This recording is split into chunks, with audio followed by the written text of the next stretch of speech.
চ্যানেলে সবাইকে স্বাগত। আর আজকে তোমাদের আমি শেখাবো হচ্ছে সয়াবিনের চটপটা। আর সেটা বানাতে কী কী লাগছে বলে দিই।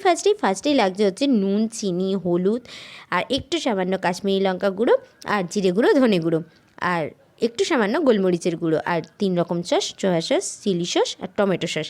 আর নেবে আদা রসুনের পেস্ট, আর অবশ্যই ক্যাপসিকাম, পেঁয়াজ আর টমেটোটাকে ডুমো ডুমো করে কেটে নেবে। দিয়ে আগে কড়াই তেল গরম করতে দিয়ে সমস্ত মশলাটা একসাথে দিয়ে নেবে। দেওয়ার পরে ভালো মতো করে নাড়াচাড়া করে নেবে। সয়াবিনটা যেটা সেদ্ধ করে রেখেছিলাম একটু অল্প নুন দিয়ে, তো সেটাকে দেওয়ার পরে ভালো মতো করে দেখো কড়াইয়ের মধ্যে সমস্তটা মিশিয়ে নিয়েছি।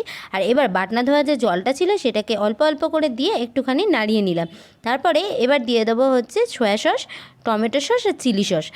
আর এই সসগুলো সব কিছু দেওয়ার পরে আবার ভালো করে মিশিয়ে আবার একটু সামান্য জল দিয়ে ভালো মতো করে ফুটতে দেবো।